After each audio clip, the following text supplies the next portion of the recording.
Break के बाद स्वागत है आप सभी का सी न्यूज भारत में। मध्य प्रदेश के भिंड की बेटी रागिनी गोयल ने यूपीएससी सिविल सेवा परीक्षा 2024 में 870वीं रैंक हासिल कर अपने जिले का नाम रोशन किया है। रागिनी का ये तीसरा प्रयास था, लेकिन इंटरव्यू उन्होंने पहली बार दिया और शानदार सफलता पाई। रागिनी ने भिंड से स्कूलिंग की और बीटेक गुवाहाटी से किया। उनके पिता सीआरपीएफ में सब इंस्पेक्टर हैं और मां गृहिणी। इंटरव्यू में उनसे चंबल के डकैतों पर सवाल पूछा गया, खासकर पान सिंह तोमर फिल्म के जरिए, जिस पर उन्होंने विस्तार से जवाब दिया। इसके अलावा महिलाओं की स्थिति और सामाजिक कुरीतियों जैसे दहेज पर भी रागिनी ने साफ कहा, समाज में बदलाव तभी आएगा जब बेटियां आत्मनिर्भर होंगी। उनकी इस उपलब्धि पर पूरे मोहल्ले में जश्न का माहौल है। मिठाइयां बांटी जा रही हैं और परिजनों की आंखों में गर्व की चमक साफ देखी जा सकती है। सिर्फ इसी एग्ज़ाम की प्रिपरेशन में नहीं, मेरी पूरी एजुकेशन में, क्योंकि हमारे ज़िले जैसे में मेरे मम्मी पापा ने और फैमिली ने मेरी एजुकेशन को सपोर्ट किया स्टार्टिंग से। और फिर मैंने ग्रेजुएशन के बाद जब यूपीएससी करने का डिसाइड किया तो भी उन्होंने पूरा सपोर्ट दिखाया। और फिर उसके बाद वो मुझे टाइम टू टाइम मोटिवेट करते रहते थे। जब भी मुझे डाउन फील होता था कि अब कैसे होगा, मुश्किल लग रहा है, तो वो लोग काफ़ी मुझे मोटिवेट करते थे, तो उससे मुझे पॉजिटिव अप्रोच मिलती थी और तैयारी कंटिन्यू रहती थी। कितना कठिन था आपका इस तरह का जो सिलेक्शन हासिल करने का?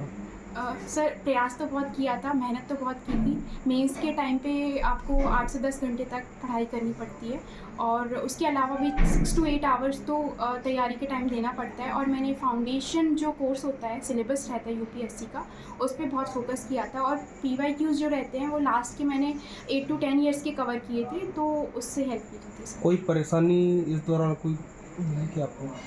हाँ सर, मैंने स्टार्टिंग के 1 साल दिल्ली में रह के तैयारी करी थी, तो वहाँ पे हेल्थ इश्यूज़ काफ़ी फेस करने को मिलते हैं। तो मेरा तबीयत बहुत ख़राब हो गया था, उसके बाद मुझे घर शिफ्ट होना पड़ा और फिर मैंने घर से तैयारी की थी। और अभी जब मेरा मेंस था उस टाइम भी मेरी तबीयत बहुत ख़राब हो गई थी, मुझे डेंगू हो गया था। तो उसके साथ भी मैंने बहुत सारी दवाइयाँ और इंजेक्शन लेके एग्ज़ाम दिया, बट फाइनली सिलेक्शन हो गया, तो इट्स वर्थ इट। अभी अच्छा लग रहा है। तो आप क्या चाहती हैं, किस तरह का सहयोग करना चाहती हैं अगर आपका सिलेक्शन वगैरह होता है? सर, मैं शिक्षा को और ज़्यादा प्रमोट करना चाहूँगी, ताकि हमारे क्षेत्र के ही नहीं पूरे देश के बच्चे और पढ़ें और आगे बढ़ें सर। अच्छा, कितने लोग थे जो आपके जो मीटिंग ले रहे थे? क्या क्या प्रश्न थे? कितने लोग? सर, इंटरव्यू बोर्ड में 5 मेंबर्स थे और 5 मेंबर्स में से एक चेयरमैन थी और सभी ने 4 to 5 क्वेश्चंस पूछे थे मेरे से। सबसे ज़्यादा क्या लगा आपको? सर, सबसे इम्पॉर्टेंट लगा कि उन्होंने मेरी ओपिनियन पूछी, मेरी राय ली काफ़ी सारे मैटर्स पे, जैसे कि महिलाओं से रिलेटेड रहा और पर्यावरण प्रदूषण से रिलेटेड रहा कि प्रदूषण बढ़ रहा है, उससे रिलेटेड आप क्या कदम उठाना चाहोगे, या महिलाओं के विकास के लिए आप क्या कदम उठाना चाहोगे। तो ये सवाल जो मेरी राय से रिलेटेड थे वो मुझे काफ़ी अच्छे लगे और मैंने आंसर किया। अच्छा, इस दौरान जो आपने पढ़ाई की है, यूपीएससी सिलेक्शन हुआ है, तो सबसे ज़्यादा जो श्रेय है वो किसका मिला हुआ है परिवार में, अगर बात की जाए तो? सर, मेरे पूरे परिवार का ही इसमें पूरा योगदान रहा। उन्होंने मुझे पूरा सपोर्ट किया और मुझे मोटिवेट करते रहे टाइम टू टाइम। मेरे मम्मी पापा, भाई बहन और पूरा ही परिवार, सारे लोग बहुत पॉजिटिव थे मेरी तरफ और मेरी पढ़ाई के लिए सभी बहुत पॉजिटिव अप्रोच रखते थे। उनको मुझ पर विश्वास था, उसी से मुझे मोटिवेशन मिलती है। कितनी खुशी जाहिर होती है आपको? सर, अभी फ़िलहाल तो परिवार को देख के मुझे बहुत खुशी हो रही है, सभी बहुत खुश हैं। Thank you sir. और कुछ और असम को लेकर कोई विशेष इंजीनियरिंग से रिलेटेड भी सवाल पूछे थे। असम की संस्कृति को लेकर? हाँ, उन्होंने पूछा था कि असम में ऐसी खास क्या चीज़ें हैं जिनको आप बहुत ज़्यादा ऑब्जर्व किए हो वहाँ 4 साल रहने पर। तो सबसे पहले मैंने कहा था कि वहाँ पे जो लोग हैं वो बहुत सस्टेनेबल जीवन शैली जीते हैं। जैसे वहाँ के लोग प्लास्टिक का बहुत कम यूज़ करते हैं, बम्बू की चीज़ें यूज़ करते हैं, बाँस की, और वो वहाँ की नदियों को और ज़मीन को बहुत, और वहाँ पे जंगल और हरियाली बहुत है तो उसको प्रिजर्व करके रखते हैं। हमारे यहाँ हमारे देश में या पूरे पृथ्वी पे ही पेड़ बहुत कम होते जा रहे हैं, लेकिन नॉर्थ ईस्ट में ऐसा है कि वहाँ पे बहुत हरियाली है और बहुत अच्छा है। तो पर्यावरण के हिसाब से वो रीजन इंटरव्यू में आपसे टोटल कितने क्वेश्चन पूछे गए? मुझसे वहाँ पे 5 मेंबर्स थे, तो 5 मेंबर्स ने लगभग 4-5 सवाल सभी ने पूछे। सबसे जो आपके सारे क्वेश्चन हुए थे, सबसे इम्पोर्टेंट क्वेश्चन कौन सा था जो आपको प्रभावित कर गया?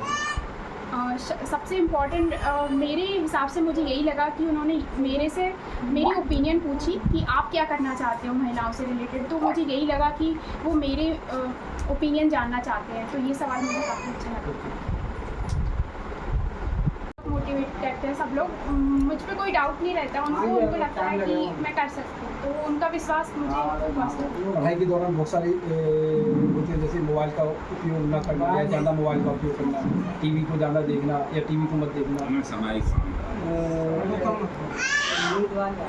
और क्या बोलते हैं पेपर ज़्यादा पढ़ना या ना पेपर पढ़ना, ऐसी कुछ चीज़ें होती हैं। आपने क्या इसको अपनाया? न्यूज़पेपर तो मैं डेली कवर करती थी, तो न्यूज़पेपर मैंने डेली पढ़ा है। 10 मिनट रुको ना, 10 मिनट रुको। एक्सप्रेस न्यूज़पेपर पढ़ती थी और सोशल मीडिया से मैंने दूरी बनाई थी, अभी मेरा कोई सोशल मीडिया। अच्छा, आपने जो मेंस दिया था उसमें आपका भिंड से रिलेटेड या चंबल से रिलेटेड कुछ क्वेश्चन पूछे गए थे? मेंस में नहीं, पर इंटरव्यू में पूछे थे मेंस। हाँ, इंटरव्यू, सॉरी, इंटरव्यू। तो उन्होंने पूछा था कि अगर आपको ऑफिसर बना दिया जाता है भिंड में, तो आप भिंड की महिलाओं के विकास के लिए क्या क्या कदम उठाना चाहते। तो मेरा मैंने तीन ऐसे सुझाव दिए थे अपनी तरफ से।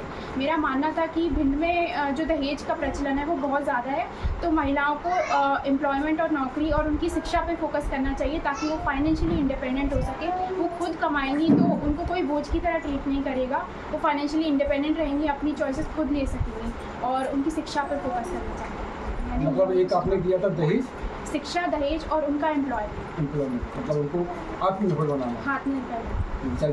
हाँ जी। इसके अलावा और चंबल को लेकर या भिंड को लेकर या डाकुओं को लेकर या इसको लेकर कुछ पूछा गया? डाकुओं को लेकर उन्होंने स्टार्टिंग में एक सवाल पूछा था कि आप इस क्षेत्र से आते हो जो पुराने समय में डाकुओं के लिए बहुत फेमस था, तो फिर उससे रिलेटेड तो नहीं, पर उन्होंने पूछा था कि आपने 5 सिंह तोमर मूवी देखी है क्या, क्योंकि वो हमारे क्षेत्र पर बनी हुई है। तो मैंने उनको हाँ बोला था। फिर उससे रिलेटेड उन्होंने बोला था कि हमारे क्षेत्र के लिए ये बहुत तरक्की की बात है कि अब डाकुओं से नहीं घिरा हुआ है, अब हमारा खेती और बाकी शिक्षा के लिए प्रसिद्धि पा रहा है हमारा जिला आगे चल। दो मतलब एक चंबल में महिलाओं को लेकर हुआ था, हाँ। दूसरा 5 सिंह को लेकर हुआ था। हाँ जी। और इसके अलावा और कुछ और तो मध्य प्रदेश को लेकर कोई बड़ा नहीं, मैंने नॉर्थ ईस्ट। भिंड से सीनू संवाददाता विनोद शर्मा की रिपोर्ट। रागिनी गोयल की ये कामयाबी एक मिसाल है कि अगर इरादे पक्के हैं तो मंजिल जरूर मिलती है। भिंड की इस बेटी ने ये साबित कर दिखाया है। इस खास रिपोर्ट में बस इतना ही। देश दुनिया की बाकी खबरों को जानने के लिए आप देखते रहिए सी न्यूज़ भारत।